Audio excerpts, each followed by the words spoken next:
Once you have your definition of success and where you want to go, you have to know where you are. See, it's hard to get somewhere if you don't know where the starting point is. See, if I'm directing someone to my office, like there's 100 ways to get to my office. I have to know where they're starting. So if I know where they're starting, I can say, okay, you got to go up to the bridge, and then after you cross the bridge, hang a left. See, if they're not starting on the other side of the river, they don't even see a bridge.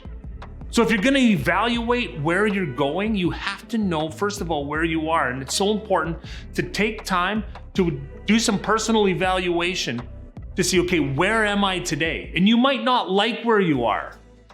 So if you're looking at your business, you might not like the level of your sales. That's okay, just it is what it is. But acknowledge where you're starting, and then you can create a path to where you want to go. See, most people, when they set goals, they just set where they want to go, but they don't take a realistic look at where they presently are. And they just come up with some pie in the sky and they just kind of go for it.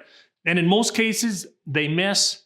And then once they miss, they get discouraged, they give up, and they go, well, it was never going to work anyways. And then they give all the reasons why it didn't work. You have to know where you're starting.